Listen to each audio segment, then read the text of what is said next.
So now we are ready to welcome. Bom, então agora nós estamos prontos para dar as boas-vindas ao professor David Snowden. David, bem-vindo. Você já esteve no Brasil, então eu acredito que você sabe como nós gostamos do Kinevin Framework. Então, por isso, nós estamos muito animados para ouvir você falar, ouvir o que você vai falar hoje. Então, muito obrigado por aceitar nosso convite. Por favor, você tem a fala. Muito obrigado por isso e desculpa que eu não posso estar aí com vocês.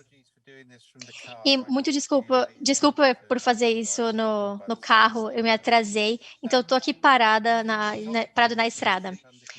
O tema aqui é liderança e as condições de incerteza. Então, eu gostaria de linkar isso com o que nós temos também, alguns eventos recentes na comissão. Em relação à complexidade e incerteza, isso está ao vivo, online, é gratuito. E nós temos algumas coisas que eu já tinha mencionado também. Então, tem um guia hoje que tem patrocínio do governo, que é bem importante. A segunda coisa é que eu não vou falar só sobre liderança, é uma lista de qualidades, na verdade, que uma liderança deve ter. Então, eu nunca comprei isso, na verdade. Eu já trabalhei com CEOs de grandes empresas. E, para ser bem sincero, eles têm poucas coisas em comum, a não ser que a maioria deles são muito arrogantes, mas você acaba não vendo isso nos livros de liderança. A realidade é que um líder é parte de um ecossistema muito complexo. E muitas vezes, os líderes em uma organização, principalmente no topo de uma organização, eles são parte da gerência, então eles dão direcionamentos, eles lidam com investimentos, mas eles não têm informação disponível para tomar decisões no dia a dia. Então tem problemas nessas lideranças seniors, e uma das mensagens principais que nós temos aqui nesse guia é que você realmente precisa liderar por coordenação e distribuir essa tomada de decisão. Então eu vou passar um pouco sobre isso e depois eu vou começar a olhar a liderança nas equipes e a liderança em todos os níveis da organização. Então, o conceito da liderança de coordenação é para você distribuir o processo de tomada de decisão. Então, eu fui um executivo por muito tempo na minha vida. E o que aconteceu é que 5 ou 6 pessoas entram no seu escritório, eles têm apresentações muito sofisticadas, eles são experts, cada um em sua área, já trabalharam nas suas áreas e têm recomendações ótimas. E, de alguma forma, eles esperam que você decida quem é o mais apropriado. E você não tem tempo. Talvez você tenha 5, 10 minutos, às vezes 15 ou 20 minutos. Em geral, você tem pouquíssimo tempo e você precisa tomar decisões de forma muito rápida. E o problema com isso é, dado que você não consegue validar a evidência que é apresentada para você, você acaba com um pouco do seu próprio sentimento, né, a sua própria validação, e você pensa, ele não errou há muito tempo, então eu vou escolher ele, ou então, ela é muito bem qualificada nessa área, então talvez ela seja expert, então talvez eu deva julgar por isso. Então, é realmente muito difícil fazer essa decisão e é meio por instinto. Então, disso é onde a gente começou a usar o Knevin e a gente começou a passar por algumas técnicas básicas que você pode aplicar. E, de novo, eu vou dizer isso deliberadamente. Você tenta evitar tomar essa decisão. Você tenta criar condições para que essa decisão seja autoevidenciada, que assim seria mais sustentável e mais resiliente. Então, se nós pegarmos os diferentes tipos de sistemas definidos pelo framework, a gente tem caóticos, complexos e simples. Então, esses mais ordenados são caracterizados por um alto nível de restrições, um alto nível de coisas que não têm contexto. Então, a mesma coisa geralmente vai acontecer de novo. O sistema complexo, ele é caracterizado por coisas muito diferentes, um fenômeno diferente. Então, a mesma coisa raramente tem sucesso na segunda vez. porque coisas diferentes funcionam em contextos diferentes. A situação acaba tendo várias situações possíveis e todas poderiam ser feitas ou não feitas. Não tem uma solução óbvia nesse caso. A forma com a qual nós, às vezes, descrevemos um sistema complexo é dizer que ele é todo enrolado. Então, por exemplo, se você tenta entrar numa área de selva, que você tem muito crescimento embaixo das árvores, está tudo emaranhado, você imagina isso. Então, você sabe que tem que é um pouco difícil, tem uma estrutura ali, mas você não consegue gerenciar todas essas pontas. Você tenta cortar para passar. Então, você corta um galho e outro vem e te pega nas costas. Então, é por causa dessa quantidade de interconexões que você tem essa incerteza inerente. Num ambiente caótico, bom, isso é aleatório, é uma crítica completa, é uma crise completa. Então, quando você tem uma área que você tem que tomar decisões finais, então, por exemplo, se a gente pensar no Covid, e eu vou pensar aqui vou dar exemplos nacionais, por exemplo. A primeira-ministra da Nova Zelândia quebrou a lei. Ela reconheceu a situação e ela tomou uma ação decisiva de fazer um lockdown no país e dizer que ninguém podia nem entrar nem sair. Mas o que ela estava fazendo não era decidir o que era a coisa certa ou a coisa errada, mas ela sabia que se ela fizesse isso, ela teria mais opções por mais tempo.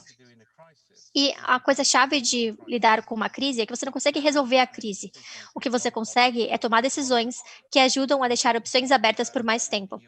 Em contraste com isso, nos Estados Unidos, na Suíça, na Suécia e no Reino Unido, eles tiveram muitas poucas opções porque eles demoraram para fazer o lockdown.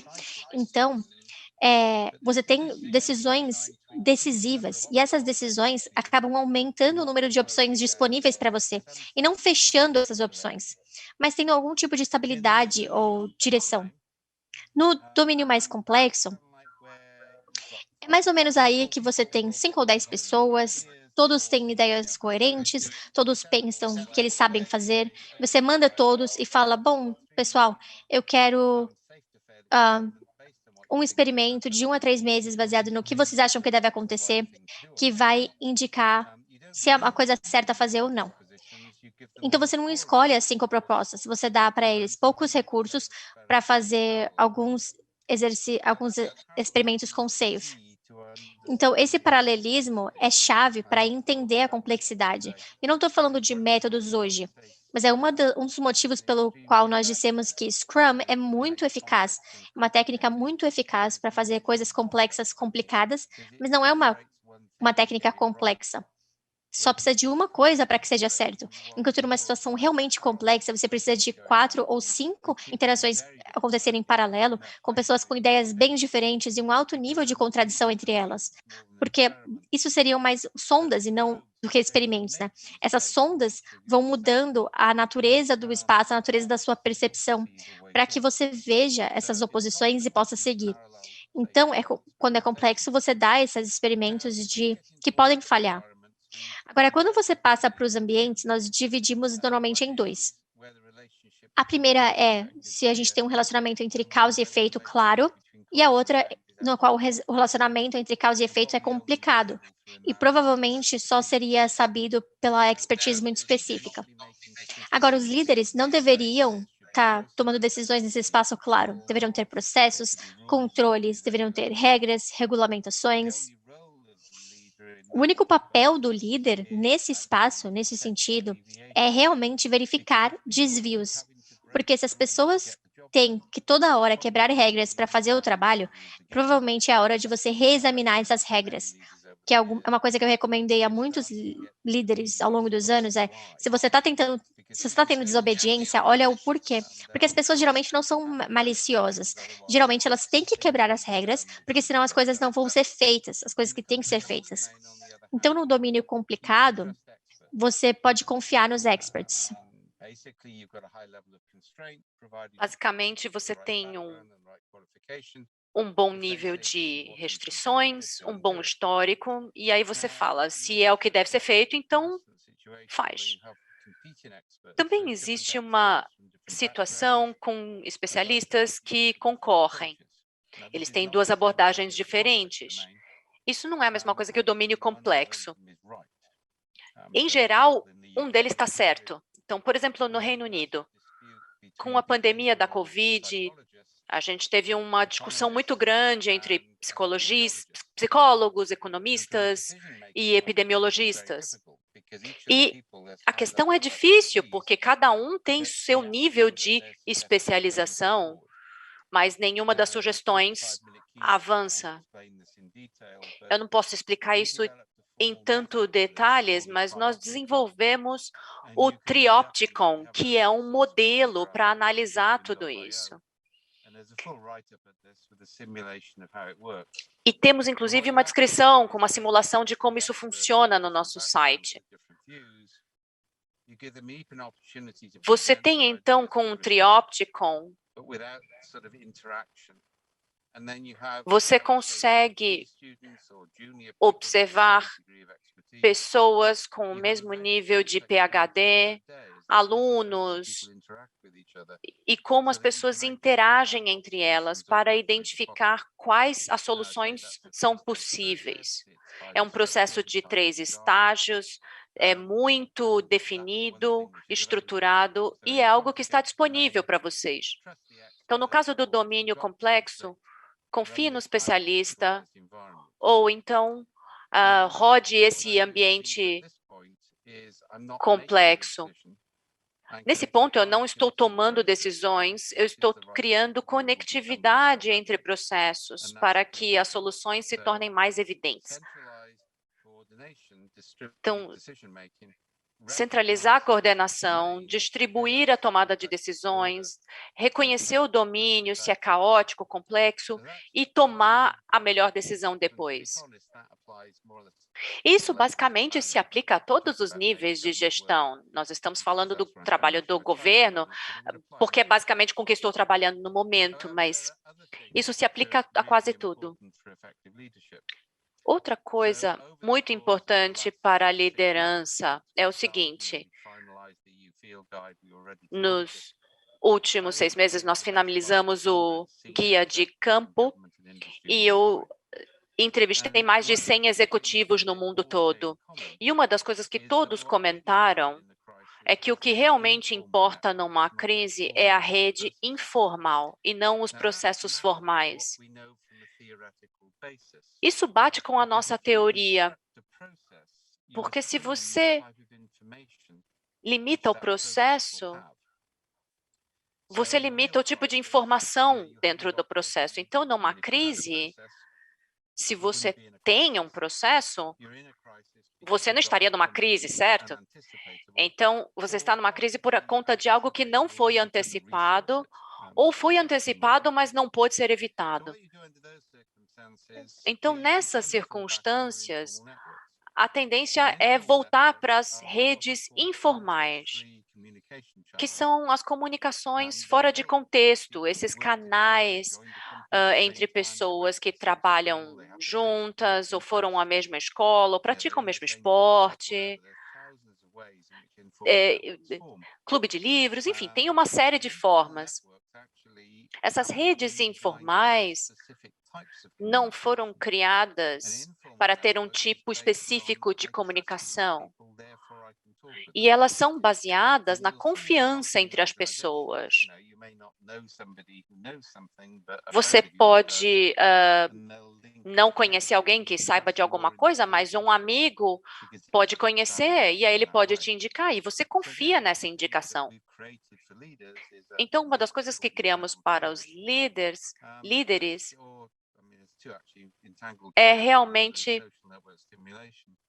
estimular essa comunicação para que todos na organização se envolvessem em 3 ligações com outras pessoas. Estamos criando a densidade de comunicação entre silos. Isso me levou basicamente 20 anos depois do meu trabalho, desde que eu trabalhava na IBM e a proporção entre comunicação formal e informal era de 60:1. Isso era antes do Slack, por exemplo, que é um tipo de plataforma para workspace. Tudo na IBM, na verdade, era muito formal e as coisas aconteciam pelos canais informais. Se você olhar para o solo, por exemplo, você tem árvores e você percebe que as raízes das árvores estão conectadas.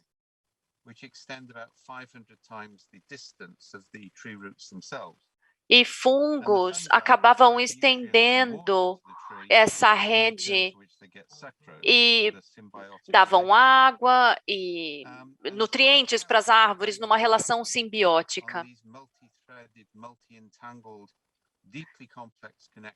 Então, são conexões muito profundas e conexas, e isso é muito importante para conexões informais. É um nível quase microscópico. E aí o sistema como um todo tem resiliência para responder a uma crise. Criar redes entre silos é muito mais eficiente do que tentar romper os silos, porque você não vai conseguir fazer isso.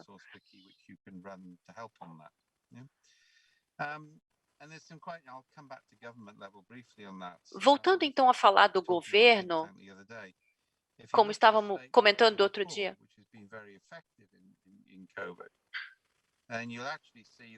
no caso da pandemia da Covid em Singapura, houve uma reunião e um trabalho das redes informais e os militares. No caso do Reino Unido,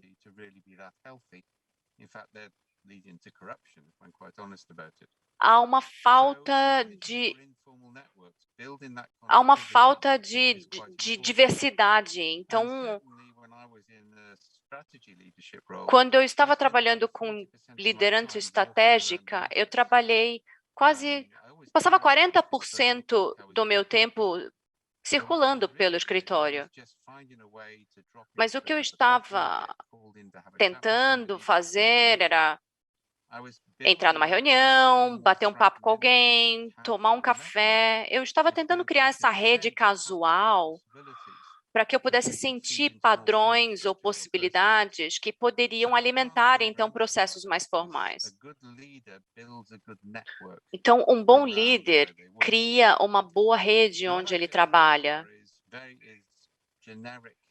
O que eu falei até agora é basicamente muito vago para a liderança e pede uma abordagem diversa.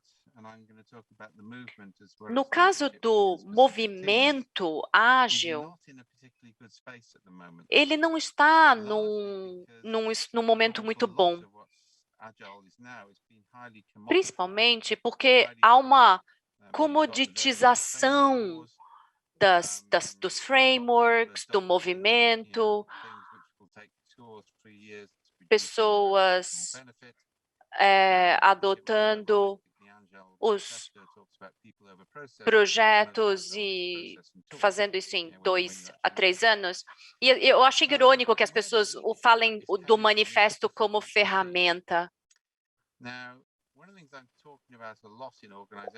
Uma das coisas que eu tenho comentado bastante com as organizações é o que nós chamamos de re-radicalizar o movimento ágil.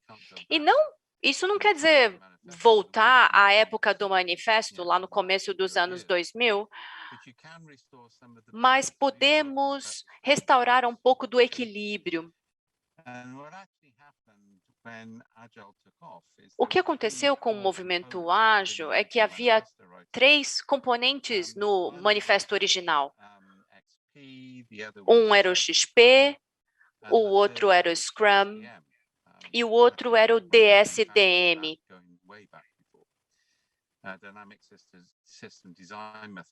DSDM, que quer dizer Dynamic Systems Development Method.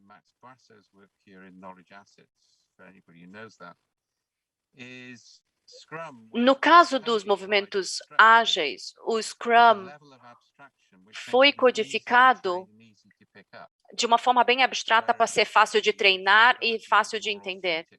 E o XP era um pouco mais no espírito do manifesto e pedia experiência e expertise, mas nem tanta abstração.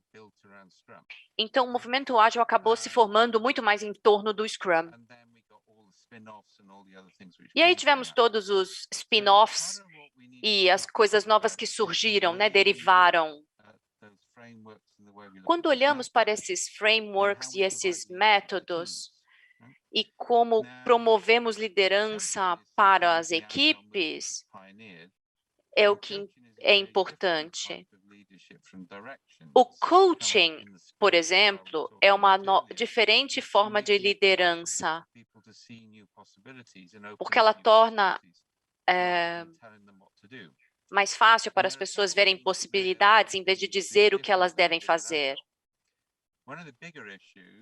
Uma das principais questões nisso é a forma como nós determinamos o que vai ser abordado.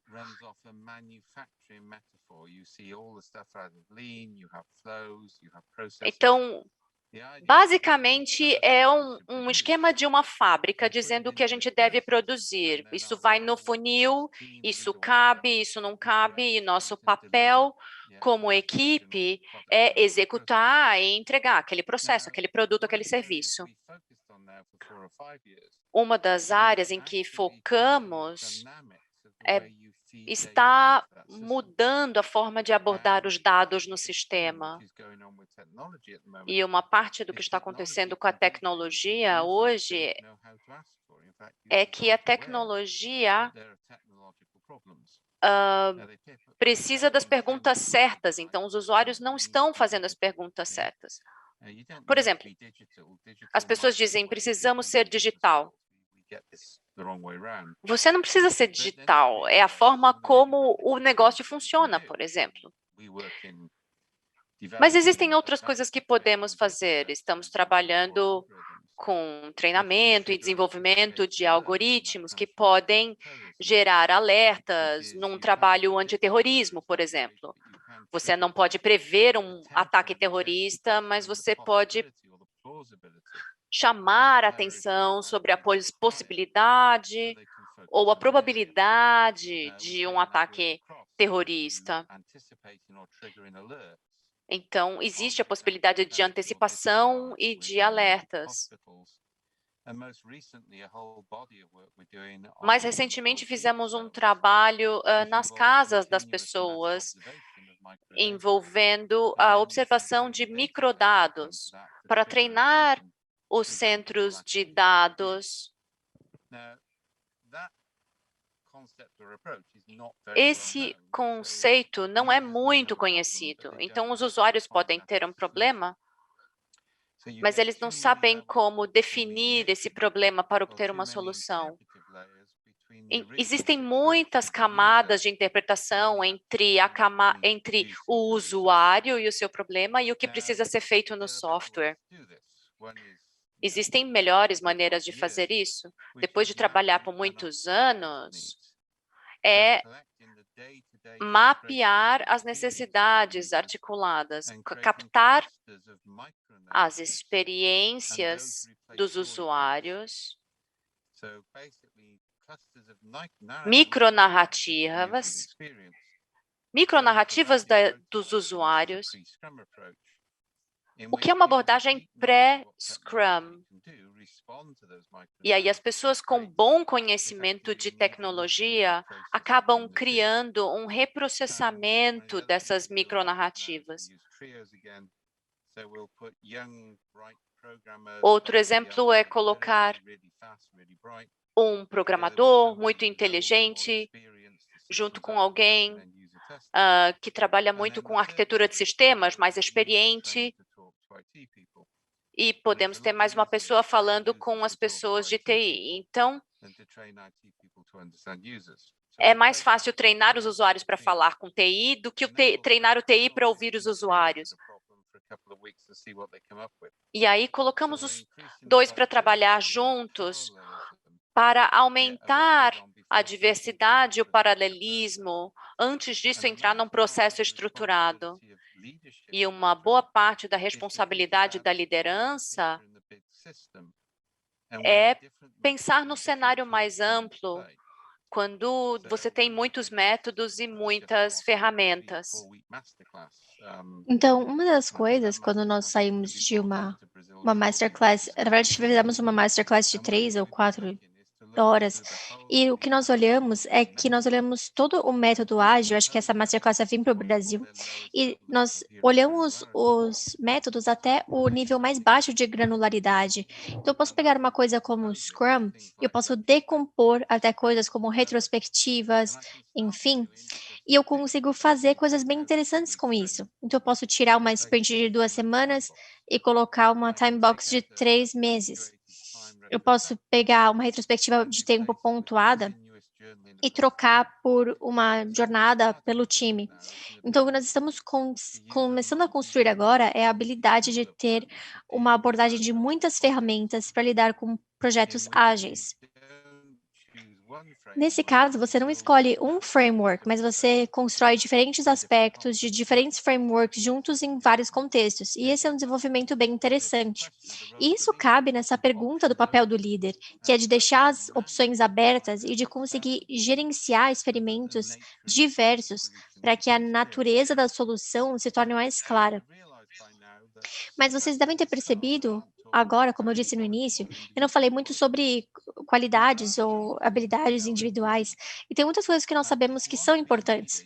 Se você quiser ser um líder, você precisa desenvolver a habilidade de lidar com o fracasso, tanto em você quanto nos outros. Você também precisa reconhecer que não tem muita como lidar com isso. Parte do motivo que você está lá é para tomar decisões difíceis. E nós não lidamos muito bem com o julgamento humano. E uma coisa que eu também mencionei hoje, nós esquecemos a necessidade de ter um aprendizagem, né?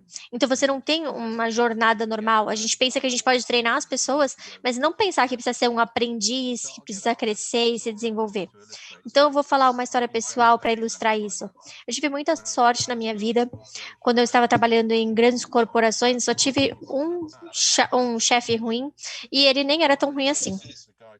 Mas um dos primeiros foi um cara chamado Bob, e ele era o diretor financeiro da empresa que eu trabalhava. E eu trabalhava com ele, ele gostava que as pessoas discutiam com ele, e, bom, eu ficava fazendo a parte de tesouraria do departamento, e na minha época, a gente tinha que computadorizar ali aquelas informações, e nesses dias nós pensávamos que a gente tinha mainframes nos computadores, a gente estava desenvolvendo códigos, comprando vários pacotes, e essa era a minha responsabilidade. Então, eu era o expert de computador, também era contador e eu também programava software. Então, essa combinação era bem valiosa. E eu encontrei um grupo de engenheiros eletricistas que estavam usando ali os seus conhecimentos. Eles falaram, né? Eles colocaram uma conta de do táxi, né? De uma estação de treinamento até um hotel. Eu sabia esses lugares. Só que esse hotel era do lado da estação de treinamento e só tinham dois treinamentos. Então, não tinha nenhuma forma de que esses 15 engenheiros tinham várias corridas de táxi. Então, isso foi muito estranho. Eu fui lá para o financeiro e fui perguntar sobre esses recibos de táxi e falei, eu vou demitir eles. E ele falou, não, você não vai. É muito difícil, muito caro recrutar engenheiros eletricistas. Vamos pensar em outra coisa. Ele disse, deixa para o final de semana. Nós dois estávamos trabalhando nesse final de semana, então, naquela época, a gente tinha que trabalhar o tempo todo, a gente tinha 48 horas de processamento e você tinha que ficar para ficar cuidando do processamento. Então, nós dois estávamos trabalhando e nós descemos na área dos engenheiros eletricistas, onde eles se encontravam e trabalhavam. Nós sentamos lá, fumamos um cachimbo e ficamos olhando. Eu fiquei abrindo as gavetas e os armários. E depois de uns 20 minutos, eu achei uma gaveta cheia de recibos vazios em branco. E o que estava acontecendo é que eles estavam coletando esses recibos em branco do mundo todo e usando para receber mais dinheiro do que eles deveriam receber. Então, eles ficavam pedindo esses reembolsos para a empresa. E eu disse, Bob, a gente deveria sim demitir o cara que está, o chefe, né? Claro, porque ele é complícito também. Ele disse, não vamos fazer isso. Pega uma daquelas bandejas pratas, sabe, que a gente usa. E ele disse, coloca todos os conteúdos dessa gaveta aqui nessa bandeja. Eu fiz isso. E aí ele saiu, ele jogou o cachimbo ali e todo mundo ficou, todos os papéis começaram a queimar e a gente deixou lá para eles acharem semana que vem, na segunda, quando eles chegassem, para que eles soubessem que eles sabiam que a gente sabia que eles sabem, e aí isso mudou completamente o comportamento deles. E 3 meses depois, o Bob aumentou o pagamento deles, porque eles estão dizendo que a gente não está pagando o suficiente, então a gente colocou eles numa situação que eles fizeram essas coisas. Então ele aumentou o salário deles. E eu aprendi muito com isso, de tentar tomar uma decisão muito rápida, precipitada, e focar em entender e ir mais a fundo no caso, e não usar a sua autoridade no senso de poder, mas usar a autoridade no senso de conseguir apresentar perspectivas diferentes e ver as coisas de outro ponto de vista. E, novamente, eu acho que isso é uma coisa que nós temos que desenvolver nas pessoas. Então, eu estou bem orgulhoso do fato de que hoje é quinta e um cliente que nós passamos 17 horas com ele, andando 30 milhas com esse clima. E eu sempre fiz isso a minha vida inteira, e já trabalhei com resgate também nas trilhas. E o que você vê nesses ambientes que tem estresse, esses ambientes de trilhas, o seu trabalho na liderança é ficar calmo e tentar antecipar o que pode dar errado, ao invés de lidar com a situação quando ela chega. Então, esse fato de antecipar, essa consciência, é aquele senso de fazer algo agora para manter as opções abertas, porque a antecipação é uma previsão. Você está ficando pronto para uma coisa que você não entende totalmente, você não consegue prever totalmente. Então, eu tentei dar uma teoria geral de liderança, eu tentei fazer com que isso seja relevante com o ágil e com os cargos de governo. E o princípio é bem similar. Não tem uma receita do que te faz um líder. E uma das metáforas que eu mais uso é a diferença entre uma pessoa que usa um livro de receitas e um chefe. Uma pessoa que usa um livro de receita segue um processo, segue um passo a passo. Então, se eles não têm os ingredientes corretos ou as medidas corretas, não tem nada que eles possam fazer. O chefe de cozinha vai entrar na sua cozinha e vai produzir uma refeição maravilhosa com o que você tiver lá na sua casa, porque eles entendem não só a teoria do gosto, mas também já trabalharam por muito tempo e tiveram a experiência, eles aprenderam com outra pessoa, seus dedos sabem fazer alguma coisa, eles conseguem trabalhar rápido com condições de incerteza. Então, se você quiser ser um líder, você tem que se focar em 5 coisas separadas. É fácil lembrar, porque é o action. Então, você precisa lidar com os artefatos. Então, isso são regulamentações, ferramentas, isso é parte do ambiente. Nada de errado com isso, mas é um dos 5. Você precisa entender as habilidades e a aquisição de habilidades. Tem algumas habilidades que pode demorar até 3 anos para adquirir, outras habilidades podem ser adquiridas em um treinamento de 2 dias. Então, você não vai ser um mestre em alguma coisa depois de 2 dias, mas você pode ter novas habilidades. Então, você precisa entender o equilíbrio de habilidades do seu time e quais habilidades você precisa e o tempo e processo de aquisição. Porque se você tiver uma aquisição de 3 anos de trabalho, é diferente de uma de 2 dias de trabalho. Depois são as regras de Kerr. Então, uma coisa que acontece muito é que são 3 regras simples. Desculpa. 3 regras simples. Fique em contato, continue andando e fique sempre no alto. Isso acontece na guerra. Então, isso são guias gerais em condições de incerteza, como numa guerra. E identificar essa heurística de muitos experts, e eu identifiquei que é muito valioso. Essa heurística tem que ser explícito, não são princípios abstratos. Então, você está vendo artefatos, habilidades, heurística e experiência. Parte do seu trabalho é expor pessoas, treinar pessoas para você ter mais experiência, né? Trazer experiência de fora também. E no final, o último é o talento natural. Algumas pessoas são simplesmente melhores que em alguma coisa do que outras pessoas. Então, se você encontrar essas pessoas, você tem que cuidar delas. E você não vai cuidar uma pessoa com altos níveis de talento natural tendo um framework muito baseado em competência e tentar fazer uma abordagem que serve para todos. Então, o que eu tentei fazer em 40 minutos e deixar 5 minutos para as perguntas, é deixar alguns princípios gerais de liderança, apontando algumas ferramentas e práticas e tentar fazer com que as pessoas entendessem que a liderança é um fenômeno muito complexo no qual você é o condutor de uma orquestra e não um líder militar. Muito obrigado, Dave. Você sempre traz histórias ótimas como você fez hoje. Muito obrigado. Dave, esse é um evento para líderes, então tem uma pergunta bem óbvia para você. Então, na sua experiência, qual é o erro mais comum que os líderes cometem quando eles estão lidando com a complexidade do dia a dia? Sei que você falou de liderança, e eu tentei entender qual é o maior erro. O maior erro é tentar definir uma coisa ao invés de começar uma jornada. Se você tem um ambiente complexo, você precisa começar uma jornada com senso de direção e estar aberto a novas possibilidades, e não ter objetivos específicos. E os líderes falam, eu preciso disso. Mas o que você precisa falar, eu preciso ir nessa direção. Outra coisa, bons líderes, eles compartilham histórias de fracasso e seu próprio fracasso, e não compartilham histórias de sucesso. Porque falar de falha é a estratégia mais bem-sucedida. Se você falar de falha, a pessoa vai se sentir mais livre, mas elas vão tentar evitar essa falha também. Entendi. Uma outra pergunta. Hoje nós tivemos o Brian Robertson aqui falando sobre a holacracia. Então, o que você acha que esse tipo de sistema cabe nesse ambiente complexo, né, nesse sistema auto-organizável? Não, nem chega perto que é um desastre total. Eu estou trabalhando com uma organização que adotou esse sistema.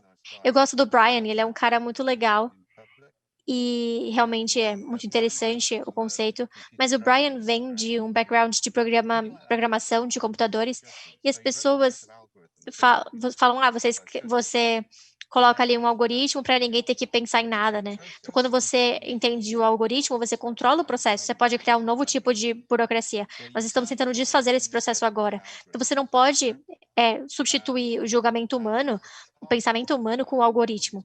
E o custo da holacracia tem sido alto. Então, a Zappos demitiu 3.000 pessoas, 3.000 funcionários, porque eles não queriam seguir. Então, não sei se é um sucesso. Eu ainda quero ver um sucesso ao longo do tempo com esse sistema. Outro ponto é que os métodos que não precisam de líderes têm que ser impostos de uma forma por líderes. Então, isso é uma contradição, não é? Então, é uma ideia legal, uma ideia fofa, mas você não pode escrever só um programa de computador. Nós temos uma abordagem diferente, que é a forma como a gente organiza. Temos pessoas organizando em grupos de 3, 5, 7 pessoas, e se 3, 5 ou 7 pessoas estão de acordo com o que deve acontecer, então eles vão e fazem. Mas essas 3 ou 5 ou 7 pessoas podem se sobrepor, né? Então, tem uma coordenação, e às vezes pode vir uma pessoa sênior para vir e tentar ajudar. Então, nós temos uma estrutura mais fluida e orgânica.